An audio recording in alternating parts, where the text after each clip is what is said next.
नमस्कार विद्यार्थियों, मैं हूं Shobhit sir the Gurukulam the learning point पे आपका हार्दिक स्वागत है बच्चों। और आज हम लोग बात करेंगे एक धमाकेदार सेशन की बच्चों, एक मास्टर क्लास की, जो आपके लिए मैं लेके आया हूँ साइंस।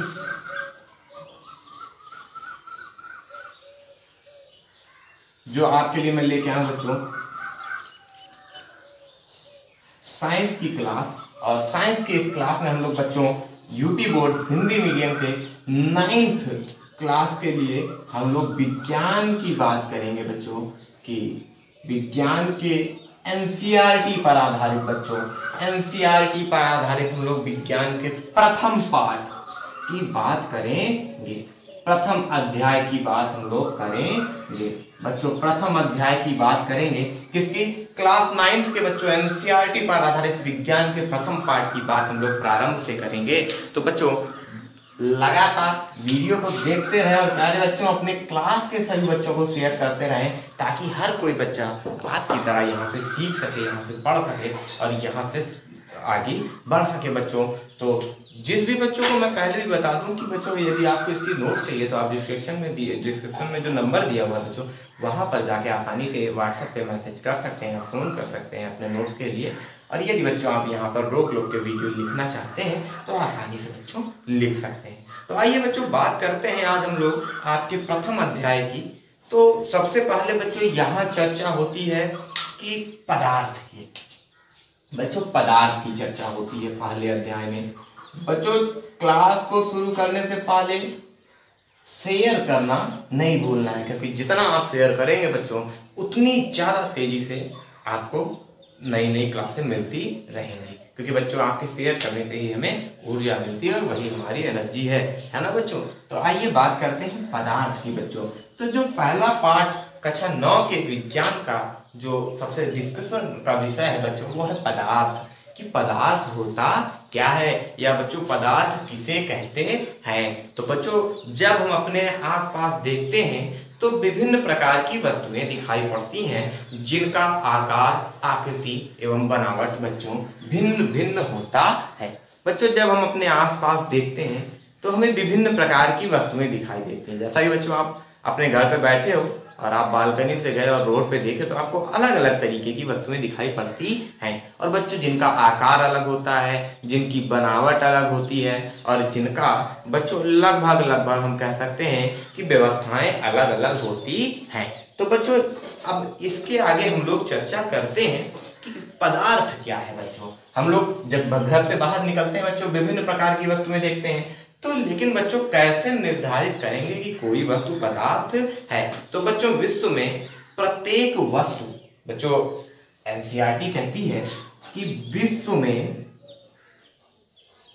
जितनी भी वस्तुएं हैं बच्चों, विश्व में प्रत्येक वस्तु, विश्व में प्रत्येक वस्तु बच्चों जिस पदार्थ से, किससे, जिस सामग्री से, जिस सामग्री से मिलकर बनी होती है बच्चों, सामग्री से मिलकर बनी होती है, मिलकर क्या होती है बच्चों, बनी होती है, उसे हम लोग क्या कहते हैं, पदार्थ कहते हैं। बनी होती है पदार्थ कहलाता है। क्या कहलाता है बच्चों? पदार्थ कहलाता है। बात ध्यान से समझिएगा बच्चों कि पदार्थ क्या है। तो हम आसपास, अपने आसपास बच्चों घर से जब हम निकलते हैं या घर के बाहर रहते हैं या घर में बच्चों जब हम अपने आसपास देखते हैं तो हमें विभिन्न प्रकार की वस्तुएं दिखाई पड़ती हैं। और हर वस्तुओं का बच्चों आकार, आकृति, बनावट या व्यवस्थाएं भिन्न भिन्न होती हैं। तो बच्चों पदार्थ क्या है? विश्व में प्रत्येक वस्तु जिस सामग्री से बच्चों मिलकर बनी होती है वो क्या कहलाता है बच्चों? पदार्थ कहलाता है।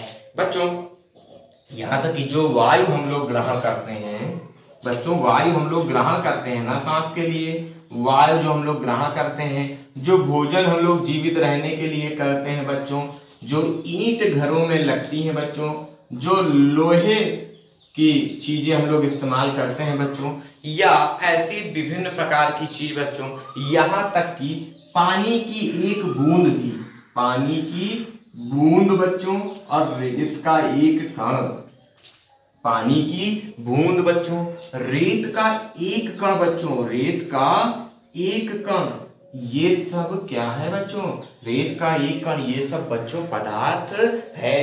तो आप समझ सकते हैं कि विश्व में बच्चों, ब्रह्मांड में वस्तु जिस सामग्री से मिलकर बनती है बच्चों उसे पदार्थ कहते हैं। जैसे बच्चों वायु है, भोजन है, ईंट है, लोहा है, पानी की बूंद और रेत का एक कण तक बच्चों। यह महत्वपूर्ण यह है बच्चों कि इनका द्रव्यमान और इनका आयतन होता है। बच्चों ये जितनी भी चीजें आप देख रहे हैं इनका द्रव्यमान भी होता है बच्चों। क्या होता है? द्रव्यमान होता है और साथ ही साथ इसका आयतन, अर्थात बच्चों ये स्थान घेरती है। बच्चों जैसे कि खाना रखे हैं थाली में तो खाना भोजन बच्चों थोड़ा सा स्थान घेरता है और उसका कुछ ना कुछ बच्चों द्रव्यमान होता है। तो बच्चों पदार्थ का हम कह सकते हैं कि द्रव्यमान और आयतन होता है ना बच्चों। क्योंकि जैसे रेत का कण है बच्चों तो थोड़ा सा ही सही लेकिन स्थान जरूर घेरेगा, अर्थात उसका आयतन है बच्चों, और बच्चों इसका कुछ ना कुछ द्रव्यमान भी होगा। तो बच्चों हम कह सकते हैं कि पदार्थ का भी द्रव्यमान और आयतन होता है। तो विश्व में बच्चों प्रत्येक वस्तु जिन चीजों से मिलकर बनी होती है, जिन सामग्रियों से मिलकर बनी होती हैं वह पदार्थ कहलाता है। और यहाँ पर बच्चों एक हम महत्वपूर्ण एक इंटरेस्टिंग पॉइंट आपको बताना चाहेंगे बच्चों, जिसमें आपको मजा भी आने वाला है। तो देखिएगा क्या है ये इंटरेस्टिंग पॉइंट। इंटरेस्टिंग पॉइंट क्या है बच्चों, आइए बात करते हैं। इंटरेस्टिंग पॉइंट, आप एक्साइटेड हो चुके होंगे कि सर क्या बताने वाले हैं। तो आइए बात करते हैं बच्चों कि इंटरेस्टिंग पॉइंट क्या है कि भारत के प्राचीन दार्शनिकों ने बच्चों पदार्थ को 5 मूल तत्वों में बांटा।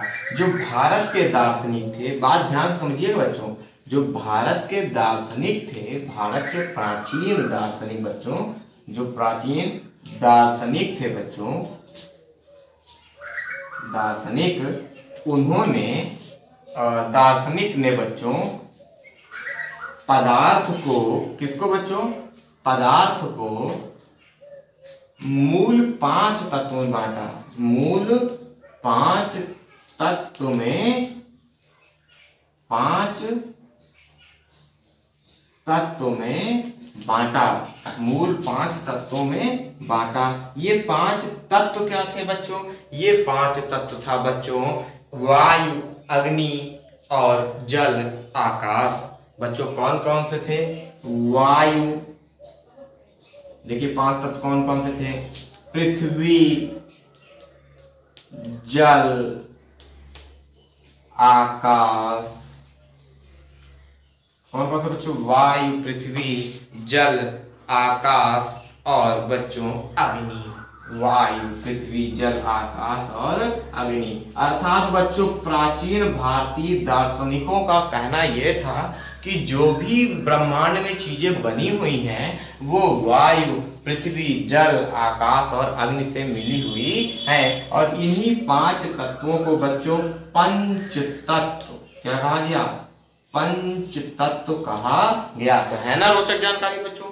तो इसी तरीके की जानकारियों के लिए बच्चों जरूर शेयर करें गुरुकुल अमदा ऑनलाइन लर्निंग पॉइंट को और लगातार सीखते रहें बच्चों। तो ये क्लास 9th के विज्ञान के प्रथम अध्याय की बात हम लोग कर रहे हैं बच्चों कि भारत के प्राचीन दार्शनिकों ने बच्चों पदार्थ को मूलतः 5 तत्वों में बांटा। वायु, पृथ्वी, जल, आकाश और अग्नि। और इन्हीं तत्वों को बच्चों पंच तत्व कहा गया। बच्चों इनके अनुसार चाहे चीजें सजीव हों या निर्जीव हों, वो किससे बनी हुई है बच्चों? पंच तत्व से बनी हुई है। इसको मिटा दे रहे हैं बच्चों, इरेज कर दे रहे हैं और आपको बताना चाह रहे हैं कि बच्चों जो भी चीजें हैं वो चाहे सजीव हों या फिर निर्जीव हों, या फिर बच्चों निर्जीव हों, वो किससे मिलकर बनी है बच्चों? इन्हीं पंच तत्व से मिलकर बनी है। इन्हीं पंच तत्व से मिलकर बनी है बच्चों, चाहे वह सजीव चीज हो चाहे वह निर्जीव चीज हो, इन्हीं पंच तत्वों से मिलकर बनी है। और बच्चों यूनान के दार्शनिकों ने भी इसका समर्थन किया। कौन? यूनान के दार्शनिकों ने बच्चों, यूनान के दार्शनिकों ने भी इसको माना, ने भी बच्चों इसको माना।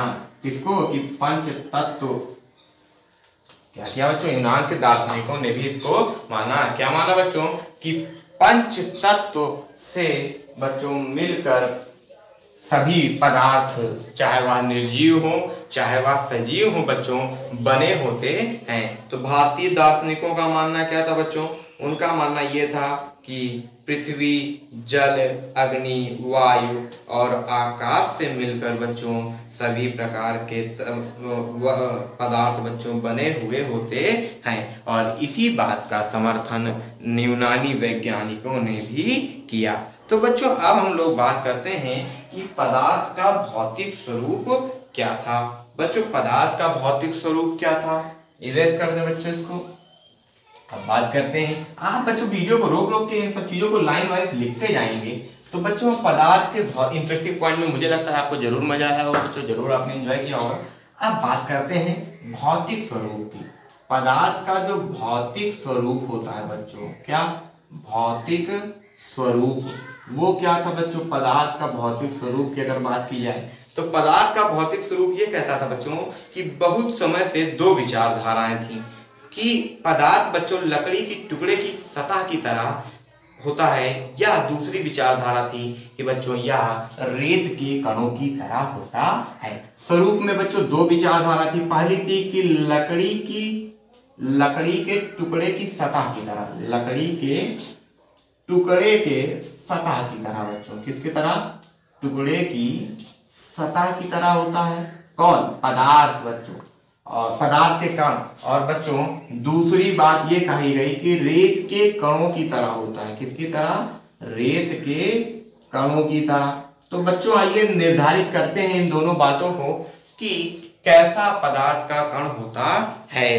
तो बच्चों आइए देखते हैं कैसा होता है पदार्थ का कण, लकड़ी के टुकड़े की तरह या बच्चों रेत के कणों की तरह। तो बच्चों इसको सीखने के लिए, पदार्थ के स्वरूप को जानने के लिए हमें बच्चों एक क्रियाकलाप की आवश्यकता पड़ती है। हम लोग एक क्रियाकलाप यहाँ पर सीखेंगे बच्चों। इसके लिए एक क्रियाकलाप सीखेंगे, वो क्रियाकलाप क्या है मैं आपको बताने का प्रयास करता हूँ। सीखिएगा बच्चों कि वो क्रियाकलाप क्या है, ठीक है। वो क्रियाकलाप क्या है बच्चों कि एक बीकर लें बच्चों, ग्लास नुमा एक बीकर नाम का इंस्ट्रूमेंट होता है बच्चों, जिसे हम लोग प्रयोगशाला में प्रयोग करते हैं। तो बच्चों एक बीकर ग्लास नुमा होता है बच्चों, तो एक 100 ml का बीकर लेना है। 100 ml का बच्चों क्या लेना है, बीकर लेना है। देखिए कैसे निर्धारित होगा कि बच्चों पदार्थ किससे मिलकर बना है, लकड़ी की सतह की तरह या रेत के कणों की तरह। तो बच्चों एक 100 ml का बीकर लेते हैं और उसमें आधा जल भर देते हैं।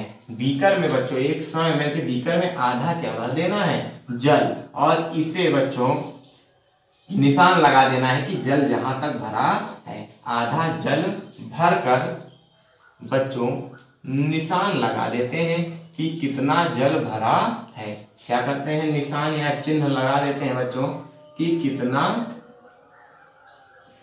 जल भरा गया है। 100 ml के बीकर में आधा जल भरकर बच्चों निशान लगा देते हैं और तत्पश्चात 1 चम्मच नमक इसमें डालकर कांच की छड़ द्वारा घोल देते हैं। और दूसरा कार्य क्या करते हैं बच्चों कि 1 चम्मच क्या लेते हैं बच्चों, नमक या साल्ट जिसको आप लोग कहते हैं बच्चों। 1 चम्मच नमक या बच्चों साल्ट लेते हैं, जिसे बीकर में डालकर बच्चों क्या करते हैं, बीकर में डालकर घोल देते हैं। बात समझ में आ रही, क्या करना है, 100 ml बीकर अर्थात बच्चों वही ग्लास नुमा एक इंस्ट्रूमेंट होता है, उसको बीकर में आधा जल लेते हैं और निशान लगा देते हैं और तत्पश्चात 1 चम्मच नमक बच्चों साल्ट लेकर बीकर में डालकर घोल देते हैं। तो यहीं पे देखिए बच्चों निष्कर्ष सामने आता है, घोल देते हैं तो होता क्या है बच्चों कि जो संपूर्ण नमक होता है बच्चों वह जल के कणों के बीच रिक्त स्थानों में समावेशित हो जाता है। निष्कर्ष क्या निकला बच्चों कि नमक पानी में घुल गया, नमक पानी में घुल जाता है या नमक पानी में बच्चों घुल गया, तो अब इसके आधार पर हम निष्कर्ष क्या दे सकते हैं बच्चों, जिस बच्चों को लिखना है आप स्टार वाइज दिया पॉइंट बना के लिख सकते हैं। अब देखिए बच्चों, नमक पानी में घुल गया, तो इसके आधार पे जो पहली बात हम ये कह सकते हैं कि जो बच्चों नमक के कण हैं, जो नमक के, पहली बात बच्चों कि जो नमक के कण हैं, नमक के कण जल के कणों में, जल के कणों में या जल के कणों के मध्य रिक्त स्थान में बच्चों, मध्य जो रिक्त स्थान है, रिक्त स्थान में समावेशित हो जाते हैं बच्चों, रिक्त स्थान में समावेशित हो जाते हैं, समावेशित हो जाते हैं। और यहाँ से बच्चों निष्कर्ष यह निकलता है कि पदार्थ के कण बहुत छोटे छोटे होते हैं, इन्हें और अधिक विभाजित नहीं किया जा सकता, और एक पदार्थ के कण दूसरे पदार्थ के कणों के मध्य रिक्त स्थान में समावेशित हो जाते हैं, अर्थात पदार्थ के कणों के बीच पर्याप्त रिक्त स्थान होता है। बच्चों नमक के कण जल के कणों के मध्य रिक्त स्थान में क्या हो जाते हैं बच्चों, समावेशित हो जाते हैं। जब हमने बीकर में 1 स्पून सॉल्ट लेके बच्चों घोला, तो हमने देखा कि नमक के कण जो है बच्चों वो जल में घुल जाते हैं। तो बच्चों अब बात करते हैं एक मुख्य तथ्य की कि बच्चों पदार्थ के कण अति सूक्ष्म होते हैं। पदार्थ के कण कैसे होते हैं बच्चों, ये कण अति सूक्ष्म होते हैं, इन्हें और विभाजित नहीं कर सकते। ये कण क्या होते हैं बच्चों, अति सूक्ष्म हो सकते हैं, होते हैं, ये कण अति सूक्ष्म होते हैं, इन्हें और विभाजित नहीं किया जा सकता, इन्हें और विभाजित, इन्हें और विभाजित बच्चों नहीं किया जा सकता, नहीं किया जा सकता। और दूसरी बात क्या कहता है बच्चों, दूसरी बात ये कहता है कि एक पदार्थ के कण दूसरे पदार्थ के कणों के रिक्त स्थानों में समावेशित हो जाते हैं, अर्थात पदार्थ के कणों के बीच पर्याप्त रिक्त स्थान होता है। तो उम्मीद करता हूं बच्चों यहाँ तक पूरी क्लास आपको समझ में आई होगी। अगले क्लास को देखने के लिए इस वीडियो को शेयर जरूर करें बच्चों, और चैनल को सब्सक्राइब करें और वीडियो को लाइक करें। तब तक के लिए जय हिंद।